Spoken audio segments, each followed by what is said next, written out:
When we say the word Woodstock, we picture flower crowns, peace signs, and a golden weekend of unity. We think of it as the peak of the 1960s dream.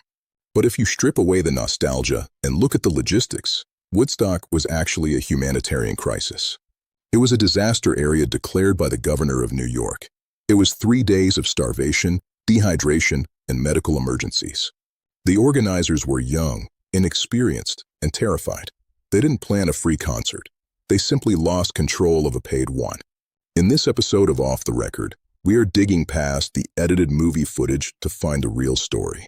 This isn't the story of peace and music. This is the story of how a catastrophic failure became the greatest legend in American history. Stay tuned for part 2, the security fence that never was, and the moment the promoters lost millions. The disaster started days before the first note was played. The festival was originally supposed to be in Wallkill, New York, but the town kicked them out at the last minute. They had to move the entire production to Bethel, a tiny farm town, with only a few weeks to prepare. This led to the fatal error. As the crew raced to build the massive stage, thousands of kids started arriving early. The organizers faced a choice: use their limited crew to finish the stage or finish the security fences. They chose the stage. The fences were never completed. Ticket booths were never installed. When the sun rose on Friday, 50,000 people walked right onto the grounds for free. In that instant, the promoters lost millions of dollars, and the population of the festival exploded beyond anyone's control. By Friday afternoon, the word was out. Woodstock was free. A human tidal wave descended on rural New York. The roads weren't built for it. Route 17B became a parking lot. Drivers simply turned off their engines, abandoned their cars in the middle of the highway, and walked the remaining 10 miles to the site. The traffic jam was so massive it blocked the performers from getting to the venue. The organizers had to panic hire U.S. Army helicopters to airlift the musicians from their hotels to the stage. For the people on the ground, there was no way in, and more importantly, no way out. The venue was now a sealed containment zone. Imagine a city the size of Minneapolis appearing overnight in a cow pasture. Now imagine that city has almost no infrastructure. The organizers had planned for maybe 50,000 people. Over 400,000 showed up. The result was a sanitation apocalypse. There were 600 portable toilets for nearly 500,000 people. That is one toilet for every 833 fans. By Saturday morning, the lines were hours long, and the facilities were overflowing into the mud. The smell wafting over the hill wasn't just pot smoke, it was raw sewage.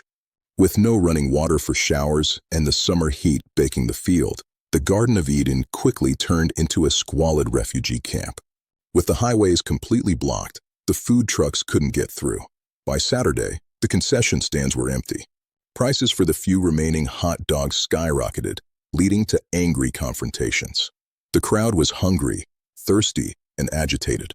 The festival teetered on the edge of a riot. The saviors weren't the police. They were a hippie commune called the Hog Farm, led by the clown activist Wavy Gravy.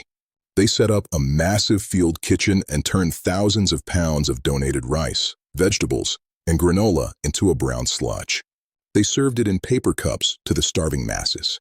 It wasn't gourmet, but it was the only thing keeping the peace. Silence/music swell as visual lands. While the crowd battled hunger, the medical tent battled a different crisis: bad drugs.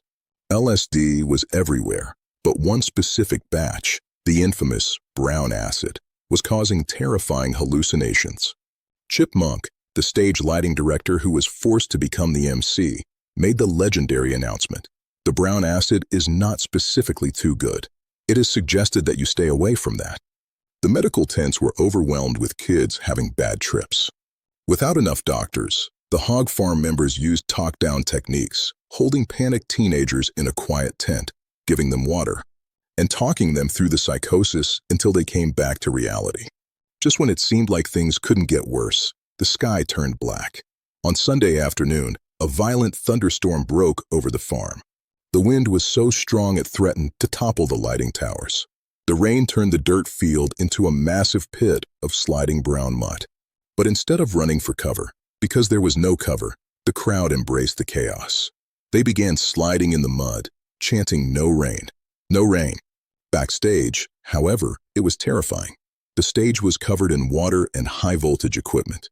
Musicians were literally risking electrocution to keep playing. The Grateful Dead's set was marred by electric shocks from their microphones, a detail often cut from the documentaries. Because of the helicopters and the chaos, the schedule was meaningless. Bands played whenever they showed up. Richie Havens, the opening act, was only supposed to play for 20 minutes. But the next band was stuck in traffic, so the organizers begged him to keep playing. He played for nearly 3 hours. He ran out of songs. He started improvising. In a moment of desperation, he started strumming a rhythm and chanting the word freedom. That improvised moment became the anthem of the festival. It wasn't planned. It was an act of survival by a performer trying to hold a restless crowd together. The most famous image of Woodstock is Jimi Hendrix playing the Star-Spangled Banner. But history gets the context wrong. In the movie, it looks like he's playing to the peak crowd. In reality, due to the rain delays, Hendrix didn't take the stage until Monday morning at 9 a.m. The festival was technically over. Most of the 400,000 people had already gone back to their jobs. Hendrix was playing to a sparse crowd of maybe 30,000 exhausted, muddy stragglers amidst a sea of trash. His distorted, screaming version of the national anthem wasn't a celebration. It sounded like air raid sirens and bombs dropping. It was a dark, heavy requiem for the 1960s, played to a field of garbage. As the last car dragged itself out of the mud, the organizers were left with a disaster. They faced massive lawsuits from the town and the farmers.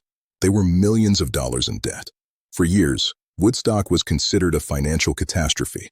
It wasn't until the release of the documentary film and the triple album that the narrative changed.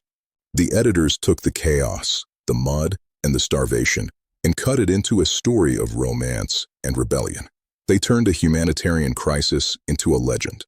Woodstock proved that if you survive a disaster and put a good soundtrack over it, history will remember it as a dream. Thanks for watching Off the Record. If you enjoyed this deep dive into the real Woodstock, hit like and subscribe for more true stories behind the legends.